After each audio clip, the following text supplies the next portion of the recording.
And welcome once again to your show, Líderes del Futuro. My name is Rafael Vasquez. And again, today we want to do something a little bit different.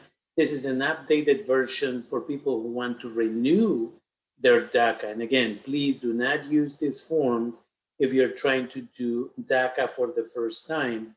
One, I'm not recommending that people do their DACA applications for first time until Joe Biden takes over the White House, which is going to be on January 20th.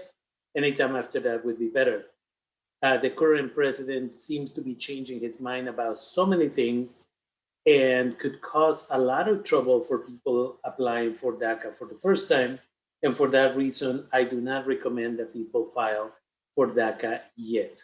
And so this is only for renewals because you have to fill out different forms if you, or in a different way, I should say, is the same forms, but in a different way if you're a first-time applicant. So what I'm going to do is I'm going to go over this because there have been some changes specifically on the 765I.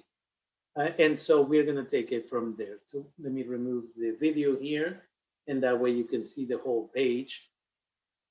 And so when we talk about DACA, again, these are the forms. These ones are valid until April. This one is the A21D is valid until April 30th, 2021. So for a renewal, the most important question before you even begin, because again, you can do all these renewals on your own. You don't have to pay somebody else if you have the same information that you file already. But the first question is, are you now or have you ever been in removal proceedings? If the answer is no, then you can proceed. If you are now in removal proceedings, you need to go to an attorney that you trust, and you should be able to take care of this. And again, this information is the same whether you're in California. I am located in California, but whether you're in California, in Texas, in Miami, wherever you are, you can still use the same form. Now for a renewal, you're gonna click here, this lights up, and then you will be able to put when does it expire. For the sake of this, we're gonna say that this one expires on April 21st, 2021. If you're using a Mac, this will not light up. So you're just gonna have to handwrite that information. And then your name. And so we're gonna use a simple name. And this is going to be Sanchez. And again, they wanted uppercase, Sanchez Martinez. And then we're gonna say the first name is Pancracio Josue, right? So you always wanna keep the same information as when you first file your DACA. That is essential right here. And then your address, maybe your address is 1234, and maybe you are at, Mendocino. Well, actually, we're just gonna use this address, Avenue. And again, in this situation, we're gonna say we are in Santa Rosa, California, 95401. And again, that is the address where your mail is going to get. For some of you, you use PO boxes, so that's what you would put here. And in the next page, you would put your actual mailing address. And then your A number, again, is the number that immigration has given you for the purposes of identifying yourself and your case. So it's going to be 9 digits. Again, for the sake of this, it's going to be, we're just making up a number, and same thing for your social security number. Then you're gonna put your birth date, so 2 for the month, 2 for the day, and 4 for the year. And then if you identify as male or female, what city were you born at? Let's say you were born in Pátzcuaro, and then the country is Mexico. You live now in the United States, and the country of citizenship is still Mexico. Maybe you are single, nothing here, right? And then up here, you are either Latinx. In the situation of you're Mexican, you would identify as Hispanic or Latina. In the race factor, if you want to, you can do it. I never do it, but if you want to, if you're Latinx, if you're Mexican specifically, you legally can say that you're white. It would take me about 20 minutes to give you a lecture as to why. So we're just gonna, in my situation again, I leave it blank. And then your height, depending how tall you are. Let's say for the sake of this conversation, you're 5'4", and you weigh 135 pounds. Sorry about that. And then you are going to be, let's say your eyes are brown and your hair is brown. And have you, again, been in the United States? Again, this is for a renewal. Have you been in the United States since prior to June 15, 2007? The answer is yes. And then you continue on to the next page. And again, this is where you put since when you have been living in this address. This is where I stop and remind you that under federal regulation, it clearly says if you move from one residency to another, you have 10 days to let immigration know that you have relocated. So for the sake of this, we're gonna say that we moved to this address in 2005, and we continue to live there. And the street address is again 1501 Mendocino Avenue. I do it all in capitals, it's easier. That way you don't have to remember which ones are supposed to be capitals, which ones are supposed to be lowercase. Okay. And then again, you don't have to put the information here. The first time around you did, but not anymore. And then on this side, the next question is, have you left the United States without advance parole on or after that specific date? Most of you, again, the answer is no. For a while, advance parole hasn't existed, it's coming back. And again, I suggest that you don't apply for advance parole until after Joe Biden takes over the presidency. Nothing here, nothing in the rest of the page. I always recommend that students still fill out this thing. So high school graduate, and I know that some attorneys don't do it. I know that I do it, especially if you have something better to report. Maybe you now have your bachelor's degree or your master's degree. Let's celebrate those moments. And let's say you graduated from L.C. Allen High School in Santa Rosa, California. When did you graduate? Let's say you graduated on June 2nd, June 2nd, 2012, let's say. And have you been a member of the armed forces or the Coast Guard? The answer for most of you is going to be no. And these ones, you have to always look at them, whether or not you have ever been arrested or charged with a crime, again, here or outside the United States, whether or not you have engaged in terrorist activities, whether you have been a member of the gang. Again, if you say yes to any of this, especially if you're saying that for the first time, because maybe you were recently arrested, remember, I want to remind you, if you have been arrested for a DUI, driving under the influence of alcohol or marijuana or other drugs, then you need to talk to an attorney, an immigration attorney. And then two, again, if you have in the past been involved with a gang, or you have been accused of being a gang member, crimes related to sex, child abuse, domestic violence, and again, possession of marijuana or other drugs, those are immediate. You don't do this by yourself. You check in with an immigration attorney. If you said no to all of those, then the next thing is I can read and understand English. You put the date that you're going to sign it. I'm doing this for you on December 14th. Your phone number, and again, the most important piece is just the phone number there. So in my situation, the phone number to my office is this, and the requester's email address. Again, in that situation, you put your, whatever name you put in there. I'm just gonna say your name at, let's say, gmail.com, okay? And that's it. That's the 821D. It's not too complex. I know I'm going a little bit too fast or fast here. You can slow it down, you can stop, you can review it again, no big deal. Once you're done with that one, again, if you are using a Windows-based computer, in the last page, it will copy the information by itself. If you're using an Apple computer, for example, then you're gonna have to handwrite this because it doesn't copy it by itself and it doesn't allow you to type it. And so again, that and this piece of information, you'll have to do it by hand. And there's no issue as long as it is clearly readable when you submit it to immigration. And so we're going to do now, this is the one that if approved, it just lets you know that the government is allowing you to live in this country for 2 additional years. That's it.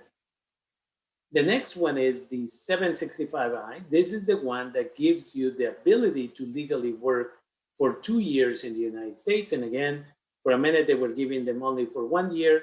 Immigration will create a new card likely to extend your card for 2 years if you recently renewed and it said it was only valid for 1 year. Again, you always want to see when does it expire. This one expired July 31st, 2022. And so this one, you put it right here. You're renewing your permission. And again, your last name, we're going to continue to use the same example, Sanchez Martinez. All right. Pancracio and Josue. And then again, you just go down here. And what is your address?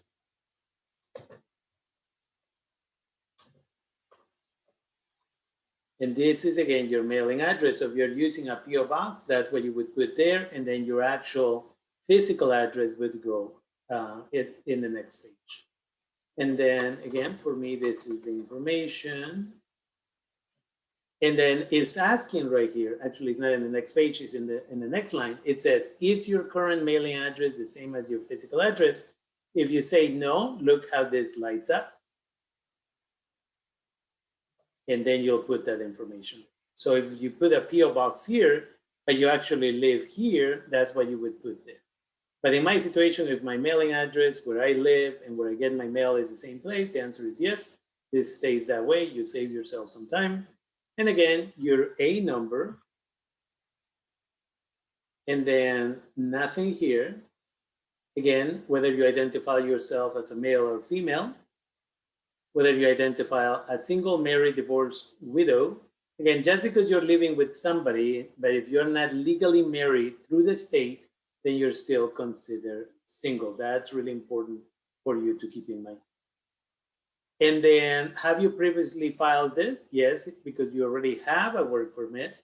Have you had a Social Security number? Yes. And then you put your Social Security number here. Again, this is only for renewals. I will create ones for first-time DACA applicants in the middle of January in preparation for the new president to take over. And then do you want the Social Security Administration to give you a new card if you lost it? I usually suggest that you deal directly with Social Security Administration if you need a replacement. And so that's why I always say no. And then if you already have one, also you just say no. And then what country are your parents from? I usually just put Mexico there. Again, if you're from Central America or some other country, again, you just put the information accordingly. And again, we said that we were, for the purposes of this, the town, the village, or the city where you were born, the state, and the country. And again, this is important information. That's not my actual information. I'm just trying to put some information there for you to familiarize yourself with this. And again, 2 for the month, 2 for the day, and 4 for the year. Whatever your birthday is goes there in that order. If you don't put it in that order, then the system will reject it and will have you do it over and over again until you do it. Now, some of you have a passport. And if you have a passport, one of the things that you need to put is that information. Let's say your passport is E, and then there's usually about that many numbers. And then what country gave it to you? And when is the expiration? So some students, some individuals come to me and say, well, it's already expired. I usually put it in there still. So let's say it expired April 15 of 2019. If yours is still valid for a while, put that information there. If you don't have a passport, don't worry about it. You would just leave that information blank. And then when did you arrive to the United States? This is where you go back to your records. And remember, if you want to do this instead of paying an attorney, you haven't been accused of any crimes or convicted of new crimes, but some attorneys are charging up to $1,000 to do this type of renewals. If you don't want to pay an attorney, you want to do it on your own, you can always contact that attorney that prepared it for you last time if they didn't give you a copy and say, can I have a copy of my last DACA application?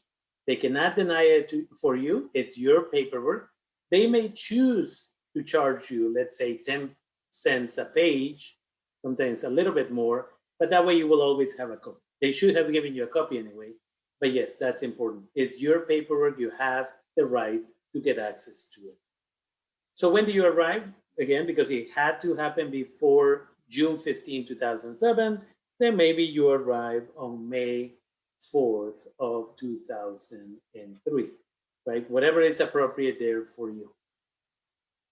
Where do you arrive? Well, if you arrive in California, you just put California. If you arrive in Texas, you put that information. And then how do you arrive? Well, some of you came with a visitor visa, so you would put B2 visitor or visitor for pleasure. If you came with no status, then it's no status. And that's it. And what's your status today? You have DACA. And that's it. You are done with this side of the page. Nothing here. We move up here and you're going to tell them what type of work permit are you seeking. So there's 3 boxes, but all you're doing is a C and 3. This one stays empty, but they know this way. As you can see, there's another one that is C3C, but ours is C3. This box is empty. If you put something in this box, you're just going to create confusion. They may end up rejecting the whole thing, and you may have to start from scratch. So it's really, really essential for you to understand that. And then nothing here, nothing on the left. On the right, you're going to go to this. You're going to click there. You're going to put your information. Again, in my case, is this. And then your email address. So it's important that you consider that. And so your name or whatever you came up with, let's say gmail.com. And then you're going to go down here to page 5, and you're going to sign it. And that's it. You're done with the second form, okay? It's interesting, after so many years of doing this, I've been doing this thanks to the training of wonderful attorneys. I have been doing this in collaboration with other volunteers, and we have done hundreds of first-time and renewals. I do about, I would say, 70, 80 renewals a year. And again, now we are at a point that if I have all the information in front of me, I can do all this paperwork in 10 minutes. But please take your time. It's not a competition. It's about getting it right. Let me go back to the next one again. So this is Sanchez Martinez Pancracio Josue, so that we can continue using the same information. So this is the one that is going to go with the work permit, where you're justifying why you need a work permit. So again, we are Sanchez Martinez Pancracio and Josue. And the next question is, how much did you earn last year? So this is also important. Every time you do a renewal, your income should have increased to demonstrate to the government that you are using this paperwork wisely, this work permit wisely, unless you are still a student in college. In that situation, even if your income is 0, maybe your parents are supporting you, immigration is okay, because in the explanation, you're gonna share that. But for somebody who's not in school, again, maybe last year, or the year before, or the time before that you renewed, your income was 18,000 and now is 23,000. And yes, for many people, their expenses go up because of inflation. So it's okay to say that maybe you spend all of your money. If you didn't, how much do you have in savings? That goes as part of your assets. Here, you also, so I'm gonna write it here, as an example, you don't have to write it, but just as an example, when we talk about assets, what are assets? This is, for example, a vehicle that you already finished paying, or maybe a cell phone, or maybe a computer, or maybe a television, video games. And so it's important for you to keep in mind. So then the question is usually, have you finished paying all of those items? If the answer is yes, how much would you be able to get if you were to sell them today? That goes here. And again, if you have some cash left, you would also put that in there. So let's say 4,500. Those are your assets. So the goal is over time, if you're just working, this goes up. It's okay if this goes up as well. Hopefully you're increasing your savings, and then your assets are increasing. So maybe in the future you are buying a house and the house is worth $500,000, but you only owe $200,000. Well, your assets are now higher. And then in the explanation, I usually write, I am grateful to have obtained DACA as it has allowed me the opportunity to legally work and travel. I am in need of DACA renewal in order to continue to work and provide for my family.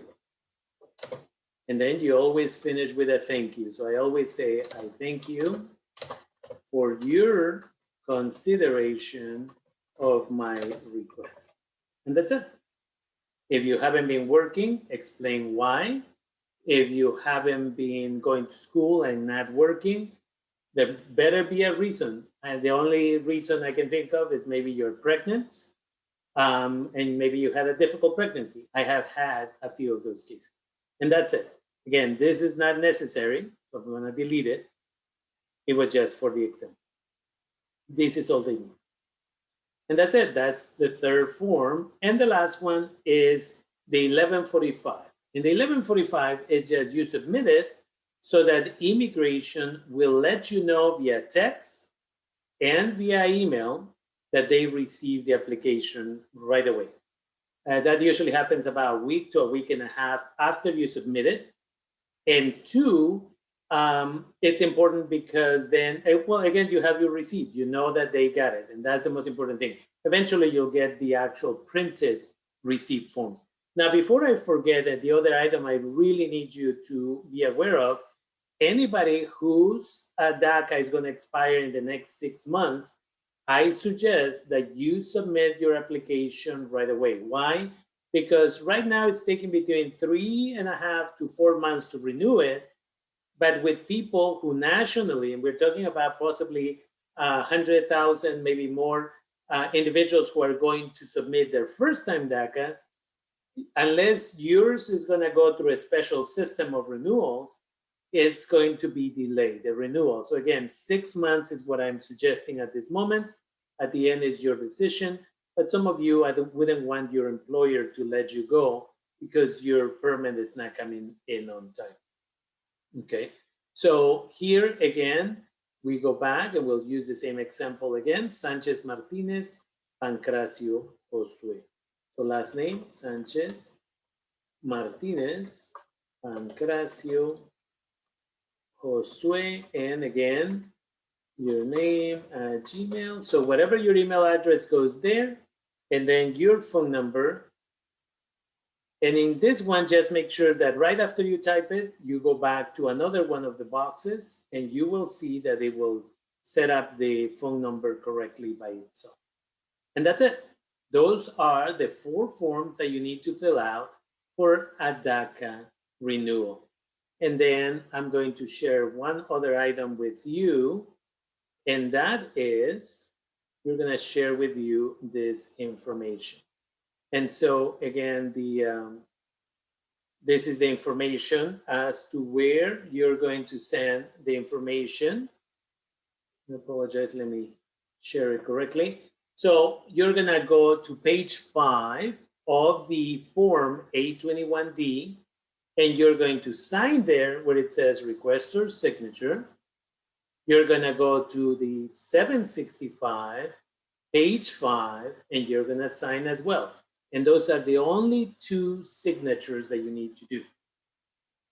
Then you're gonna mail those forms that we just fill out with a copy of both sides of your work permits and a copy of the previous approval letter that says A21D. And you know that's the right one because there's going to be a small box on the right side that is going to say A21D.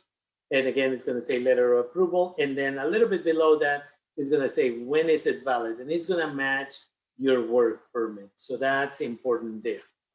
And a money order or check for $495 made out to the U.S. Department of Homeland Security. Usually, they ask us to provide 2 pictures, U.S. passport size, which you can get at your CVS pharmacy or Rite Aid or whatever is locally for you. But because of COVID-19, at this moment, immigration is not asking for that information, okay? So you don't have to send those pictures. And finally, if you are in the area of California, for example, and there's a couple other states, you can send your paperwork to this address, USCIS, PO Box 20700, Phoenix, Arizona, and that's the zip code. But again, if you are watching this in Texas or maybe in Oklahoma or maybe in New York, please go to the USCIS website. So it would be uscis.gov. And there you will be able to do a quick search, DACA mailing address. And then there's going to be a list. And again, there's many locations depending on where you are. Okay. And then if you have done this before by now, hopefully you already know where you're supposed to mail it. And with that, the only thing I want to remind you is, again, this is part of my organization called Líderes del Futuro. My name is Rafael Vasquez Guzman. If you happen to be anywhere in the world, I have a radio show on kbbf.org every Thursday from 5 p.m. to 7 p.m. And again, I talk about politics, I talk about immigration, I talk about COVID, mental health, education, and many other topics. You can also listen to my podcast, also by the name Líderes del Futuro, on Anchor, and the website is in front of you. You can also sign up to make donations if you believe that the content that I am providing is useful to you. And you can set up to make a 99-cent a month donation, $4.99 or $9.99. And again, half of what I get goes to my nonprofit organization, Humanidad Therapy and Educational Services, where we provide low-cost therapeutic services for our community. And so you can do that. You can also listen to a bunch of podcast episodes there, or you can listen to my podcast, again, Líderes del Futuro, on Google Play, Spotify. Anchor has its own app if you want to download it that way, or iTunes. And I am also the author of a book in Spanish, Logrando tus Sueños, a guide for immigrant parents living in the United States. The English version of this book will come out mid-January 2021.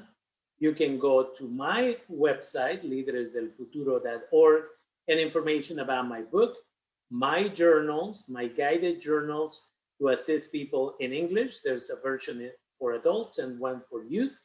And I also have a version in Spanish, especially during these difficult times with COVID. These are guided journals so that you don't allow your trauma to get the best of you. How do we eliminate anxiety, so on and so forth. And I also have an Instagram account at líderes_del_futuro with a double O. And again, a lot of information is available on my website. And with that, I want to thank you for being with me today. And I look forward to any feedback you may have. You also can check this out, obviously, on my YouTube channel. Líderes del Futuro is my YouTube channel. and you can subscribe. And again, you know, just follow as I tend to put information. Also, if you have an individual who requires assistance or wants to learn if they qualify for first-time DACA application, I have a video there that is for first-time DACA applicants. Do I qualify and what documentation can I use? That one is available in English and in Spanish. Thank you again for your time, and thank you for sharing my information with others so that they can benefit.